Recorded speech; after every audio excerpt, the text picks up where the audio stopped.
Hello, my friends. How are you? I hope you're doing super well. My name is Mariah. If you haven't seen any of my videos before, welcome. If you have, super extra warm welcome back to you. Today, what I want to talk about is Sirius. We are gearing up towards that time of year where Sirius, at least where I am in the Northern Hemisphere, is felt. And from now, which is May, up through to September, I would say this is when, like right now, is when, if you're watching this, then you're just going to have to go along with what I'm saying. Right now is when Sirius begins to be in a location that is lined up with the planet Earth and therefore able to connect and send messages to Earth. It always happens around this time of year, and it's a system that has been, it's ancient. It's an ancient system. The ancients have revered Sirius, and we can see that reflected in different, we have the Dogon tribe. I'm sure you've heard of them as the kind of the number one example of cultures that we can still see today that revere the Sirius Star System. It was also revered during ancient Egyptian times, obviously, where Sirius was referred to as Sopdet. And it was a female personification of this star system. Now, if you like dogs, say hello to Lizzie. Her full name is Elizabeth. I call her a lizard because she's weird. Is that a good Lizzie? Oh, that's a good Lizzie. She's very silly. She's very silly, very nervous. Okay, so this is, I believe, I remember where I found it, if it was in a video and I transcribed it, or if it was on one of his websites. This is from John Lamb Lash. Obviously, I find that whenever, he's obviously very in tune and very in the flow with the goddess, of course. And I find that he often gives a reason why certain things are revered or certain things are the way that they are as we see them today. So this is called The Plasma Goddess Leaves Her Mark on Sirius. The following episode, 13, which is his rendition of how the Aeon Sophia became planet Earth, you can go to sophianicmyth.org and get the full rundown there, or you can buy his book, which I highly recommend, Not in His Image by John Lamb Lash. Is titled The Spin of Sirius. Look at the constellation of the stork that shows where the solar system is nested in the third galactic arm with the face and beak of the stork pointing to Orion. However, the first thing Sophia, the Aeon Sophia, encounters upon her descent is Sirius. The brightest and nearest star in the sky outside the flat plane of the arms. The unknown forces outside the limb, which she has not encountered before, especially the tremendous warping effect of magnetic fields preponderant in that region, that's a good word, will pull her into the orbital zone of Sirius. The result of this encounter is monumental. It detaches part of her organic light body that forms the white dwarf star Sirius B, which acquires its own planetary system. From there came the Nomo, the aquatic quasi-human race who came to Earth, according to the Dogon tribe.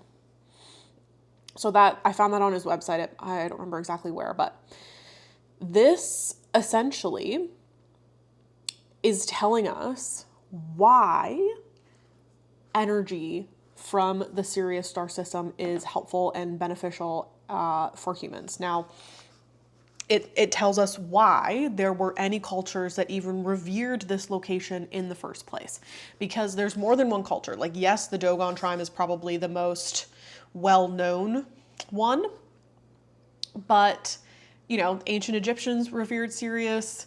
I believe probably the ancient Sumerians, it was all personified as the goddess. So when we get this little tidbit, this little context from Mr. John Lamb Lash, whether you believe it or not, I actually don't care if you believe it, you can click away from this video. Nobody's holding you here hostage. But it gives us the context as to why the Sirius Star System is so healthy for humanity to tap into, and why there is that connection in the first place, and why it's female, and why that area is concerned with humanity, because it is the goddess who became our planet. A little piece of her is over there. And if we can then extrapolate the information of, okay, when we tap into the Aeon Sophia and her resonance, her frequency of who she is for humanity, the light, endless light, eventually becoming our planet Earth, and how tapping into her in the here and now, tapping into the planet, grounding into the planet, is healthy and harmonizing for humans, then we can then, extrapolate the information that I said, is that during certain times of the year where the Sirius Star System is aligned with planet Earth, and in that connection, it basically comes online essentially with planet Earth, and increases that frequency of harmony, increases the frequency of the goddess, then we know that at this time of the year, when that is synced up and connected, that we can tap into that, and it is beneficial for our energy. It is beneficial for humanity. It is raw Sophia code. It is that raw data that was cut off at one point when she had left a little bit of her over there, which eventually, gained its own planetary system, and goddess knows what's going on over there. Our brains can't really handle it, but there is an aspect of our solar system being in a quarantine because of the archontic infection that we deal with on this planet. You can see that played out obviously in the recent quarantine that the whole planet was under for a while, and then just seemed to move on and forget about, which, if you're in tune, then you saw that coming. Not necessarily the shutdown, but the gaslighting of everybody. And so that's why when there's certain times of year, and not only is it a time of year that we can connect and channel that energy from, which is an energy of harmony. This was also what the ancient Egyptians used for farming, for agriculture. They knew that at this time of the year, the Nile would flood. And I also believe that flooding carried information that was being received from Sirius at this time as well. So then your food would have these codes. Your water would have these codes, okay? So when you are ingesting water, food, anything, if you're putting your body outside right now, and if you're putting water outside right now, which I do suggest, and you just set the intention that you want the harmonious energy from the Sirius Star System to come into either your vessel, the water vessel, the food vessel, whatever it is, to program and align your energy with further harmony for the benefit of all beings, then that is what becomes you. It becomes in your cells, and you can actually use it, and it moves your life forward. So what do I mean by harmony? And it's the idea of harmony is that this is Biogeometry 101. If you haven't looked at biogeometry at all, I highly, highly, highly recommend that you do. They also have an audio track. I haven't listened to it myself, but I think I will. I just don't know why. There's certain things where when you're not ready to handle them, you just don't, it's just not in your radar. But it's by Dr. Ibrahim Karim, and he is an architect, and he's Egyptian, and his whole thing is the quality of energy essentially can be changed by shape. So that's his whole shtick. He has made it very effective. He has, his biggest use case is reprogramming essentially and adding shapes to cables that existed for on cell towers and stuff like that. I think it was in Switzerland where all the cows were getting sick and the kids were getting sick because of all this EMF energy, radiation, and he put certain shapes on certain cables and stuff like that and fixed it. So he also has an audio track that is called, I don't know if it's just called Sirius or something like that, but it's essentially the tones that come from Sirius, and it also harmonizes your energy, or whatever it's around, because we know, if you're watching this video this far, I'm sure you know that sound is a really easy way to harmonize a space by using certain frequencies. My favorite is 528 hertz. I love that. I use it in all my Reiki sessions. But his whole thing too is that the energy of harmony is balancing. It's not necessarily like you go to this hot spring, or you go to Stonehenge, or you go to these sites that are known for being healthy and harmonizing for your energy, and you only receive this type of harmony that only impacts and improves, a certain kind of problem. That's not what harmony means, or harmonizing means. It means giving an energy that balances whatever it needs to balance. So that can be, on literally any level. So when we are in alignment with Sirius, when we are asking and open to being harmonized by Sirius, which is just a piece of the goddess that's way, way, way out there and is, I don't want to say more pure, but like more immediate. Like the part of her that's in Sirius is not encased in this planet and in women and in every single part of our existence. It's, she's got a lot going on here, but that part of her that was left in the Sirius system was just straight up light, Sophianic light, Aeonic light. So when we receive the codes from that, in the same way that you can stand outside and receive vitamins from the sun, there is a biological process that happens from receiving sun rays. So there is also a biological process that happens when we're receiving the Sirius rays. And it is an energy of harmony on all levels.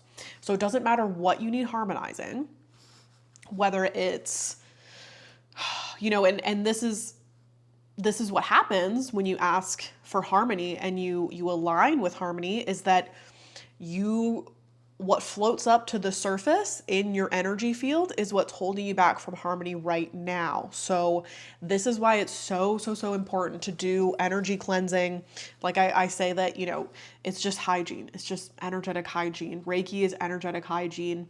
Energy work, energetic hygiene. How you take a shower, right? Like you take a shower, you have to do the same thing for your energy field. It's not necessarily a shower, although it can be if you have that intention, but Reiki essentially is that cleansing, is moving through this energy, is moving through emotional charges that you might still have. And that is usually what comes up first when you are working on harmonizing any aspect of your life. So, for example, Sirius is often associated with abundance and prosperity and overflow and, the flooding of the Nile, right? So what can come up when you step into this harmony and ask for Sirius's assistance is those things in your field that are holding you back from it now. Sirius gives you the energy and is pouring energy into your field to give you that harmony, to give you that balance. But it's like, as it pours into your field, it gives and it gives and it gives and it gives. And what floats to the surface is those emotional charges that were maybe like stuck in your field. So they rise with the tide, they rise with the flooding of your emotion, and then suddenly it's there and suddenly you have to deal with it. Okay, so you cannot bypass, even if you try. Trust me, I have tried. And for example, So if I'm connecting with the energy of Sirius and I'm asking for harmony in, related to my finances, let's say, what might come up first is the things that I'm avoiding doing or dealing with. And it could be, even like avoiding looking at my bank account, which I don't have it so much, but I also don't check it obsessively. And there might be a time when I know that I put something on my credit card and like it's time to pay it and maybe I don't want to pay it, so I leave it for a few days and blah blah blah, and like in that case I'm kind of avoiding it, right? Like I'm not negligent. Don't let it go too far, but I might have that emotional charge of being like, oh, like I don't want to deal with that right now, when rather I should be facing it head on, because if I'm going to tap into the money of energy, it's a reflection of what I am. So if I'm hiding from my money is going to hide from me. Okay? We don't want that. So this summer, that's what comes up. That's what Sirius does, is it provides harmony to whatever you need. You can literally just ask and stand outside and put your hands up, kind of, like this, as if you were channeling a line down from Sirius, and then you bring it down into your field and then down grounded into the earth. Okay. And if you want to do that with me one-on-one, make sure you book a session and we can do that. I will see, maybe later this summer, I will do like a guided meditation for everybody. It's just that the relationship with Sirius is so nuanced and personal. So it's really beautiful for you to do it on your own. And also, I mean, one-on-one, so that we can like specifically do stuff that just relates to you, or doing it on your own and having your own private experience. But Sirius is the goddess in her most raw and ancient form, outside of where she fell from, outside of the pleroma. Because as she was falling, she had deposited herself a little bit over there. So when Sirius becomes in alignment with Earth, and you can feel the energy of Sirius, you can ask for harmony in all ways, in all areas of your life. And you can imagine even a beautiful cobalt blue stream of light or a white stream of light coming from this area into your head, down through your body, grounded into the earth, and send it back up. Something else that is really beautiful to do during this time is to drink out of like cobalt glass, blue glass. I don't have mine with me at the moment, but I'm sure you've seen it before on my channel. Programming your water by leaving your water out overnight, especially when Sirius is kind of more above us. And, this really just harkens back to the idea, and personally what I believe, that string theory is real.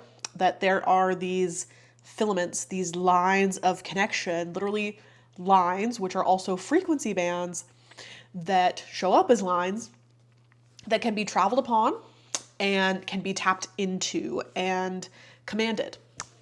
And that is the beauty of being human, is that we not only do we not, we might not necessarily see these frequency bands, but we can tap into them. And one of the most helpful deities that I've worked with, which, to be fair, most deities, goddesses that I work with are super, super helpful. Hathor came to me very strongly the other day. I made a post about it in the Gnostic Goddess Grow. If you're not in there, make sure that you join. And essentially she said to me that it's these, these frequency bands, our lines, our resonances, that the power of the human is in the observer to observe and collapse these lines into what we want to experience. And that is the beauty of being human. That's why humans are so special, is because we're essentially very active players. We are the ones that observe reality a certain way, can change it. We are interacting with the dreamer when we do that. And so when we access these lines and change these lines, we can also command these lines and ask for assistance, ask for harmony, ask for our energetic reservoir to be full of harmony. And really, harmony is the main point here, because harmony harmonizes all things. And we all want harmony. We all want balance. We all want these things to not have these negative energetic charges in our field that are really holding us down and bogging us down. We have the freedom to play, and we have the freedom to access these lines and work with these deities, because what Hathor also said to me is that these lines are mapped. Of course, they already have the maps. I'm sure that you've seen literally any ancient Egyptian mural where they're on these like starships and they're going through the stars, or they have, when they die, they have these star murals above them in the tomb. It's because there is a small, this is, what I believe anyways, there's a small part of you that gets released when you die. This is your soul, and it can travel along these filaments and go to certain places and end up maybe in a new body in the Sirius system, who knows? Or maybe you get stuck here because you didn't unravel what you needed to at this time. So they are mapped. And these are the sorts of insights that you can receive from Sirius. You can receive from Hathor at this time. They're very profound, and they really do assist with other things in your life, like kind of the mundane stuff, because they know that that's the real work, is actually using the information to your benefit. And that's why I like to share it. I know that channeling stuff can be kind of out there and weird, but my main point here is that this is an ancient practice. It is also a modern practice that many people use, and it's not just the starseed crowd. Sirius and the energy that comes from Sirius, especially at this time of year, summer in the northern hemisphere. I don't know. I'm assuming it would probably apply in the southern hemisphere, but don't quote me on that. Is so beneficial for your energy, and it's time to tap in. And that's all I got. If you want a Sirius meditation, let me know and I will do it.